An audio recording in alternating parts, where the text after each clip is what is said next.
ইমাম যদি আল্লাহকে ভয় করত তাহলে সে জর্দা খাইতো না। একজন তামাক সেবনকারী মুসল্লি, একজন সিগারেট ধূমপান সেবনকারী মুসল্লি যদি আল্লাহকে ভয় করত তাহলে সে ধূমপান সেবন করত না। একজন বেনামাজি যদি আল্লাহকে ভয় করত তাহলে সে বেনামাজি থাকতো না। একজন দাড়ি চাচা মুসলমান যদি, একজন দাড়ি খাটা করা মুসলমান যদি আল্লাহকে ভয় করত সে দাড়ি খাটা করতো না। আল্লাহ পাক বলছেন ফাত্তাকুল্লাহ, আল্লাহকে ভয় করো, মাস্তাতাতুম, সাধ্য অনুযায়ী সর্বোচ্চ।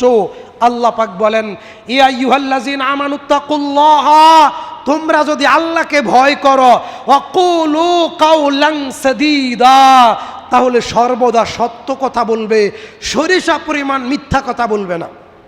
সর্বদা সত্য কথা বলবে, কাওলান সাদীদা, সত্য কথার বড় অভাব আমাদের দেশে, সত্য কথার বড় অভাব আমাদের দেশে, সত্য কথার বড় অভাব। সম্মানিত হাজিরিন, বুখারী মুসলিমের হাদিস, আবু হুরায়রা রাদিয়াল্লাহু তাআলা আনহু বলেন রাসূলুল্লাহ সাল্লাল্লাহু আলাইহি সাল্লাম বলছেন, সত্য কথা মানুষকে পুণ্যের পথ দেখায়, সত্য কথা মানুষকে জান্নাতের পথ দেখায়। একজন বান্দা যখন সত্য কথা বলে, কি কথা? কি কথা? সত্য কথা বলে। সত্য কথা বলতে বলতে বলতে বলতে এক পর্যায়ে আল্লাহর কাছে সে ভালোবাসার পাত্র হয়ে যায়। বলি নাউজুবিল্লাহ, বলেন নাউজুবিল্লাহ, নাউজুবিল্লাহ। বুঝতে হবে তো, শুক্রবারে জুমার খুতবায় উপস্থিত হয়ে জীবাণু হারাম। শুক্রবারে জুমার খুতবায় বসে জীবাণু হারাম, হেলান দিয়ে বসা হারাম, ডেলাইন দিয়ে বসা হারাম। অ্যাটেনশন থাকতে হবে খতিবের খুতবার দিকে।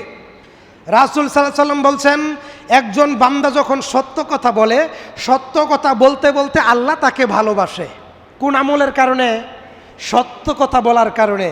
তখন আল্লাহ তাআলা সমস্ত আকাশের ফেরেশতাদেরকে ডেকে আল্লাহর সামনে এনে বলেন, শোনো, দুনিয়ায় আব্দুল কুদ্দুসের পুত্র আব্দুল জব্বারকে আমি আল্লাহ ভালোবাসি, তোমরা ফেরেশতারাও তাকে ভালোবাসো। তোমরা ফেরেশতারা জমিনবাসীর কাছে প্রচার করে দাও যে আল্লাহ তাকে ভালোবাসে, ফেরেশতারা তাকে ভালোবাসে, আর তোমরা জমিনবাসী তাকে ভালোবাসো। সুবহানাল্লাহ বলবেন না? এত মর্যাদা কিসের কারণে? একটা আমল, সে আমলটা কি? সত্যবাদিতা। আল্লাহ পাক বলছেন ইয়া আইয়ুহাল্লাযিনা আমানু, হে ঈমানদারগণ, ইন তাত্তাকুল্লাহ, আল্লাহকে যথেষ্ট ভয় করো, ওয়ায়াজআল লাকুম ফুরকানান, যদি আল্লাহকে ভয় করো তাহলে ভালো আর মন্দ বুঝার তৌফিক আল্লাহ তোমাকে দিবেন।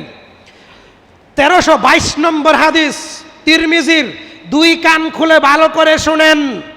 মুহাম্মদ সাল্লাল্লাহু আলাইহি সাল্লাম বলছেন, 1322 নম্বর হাদিস তিরমিজির, বিচারক তিন শ্রেণীর।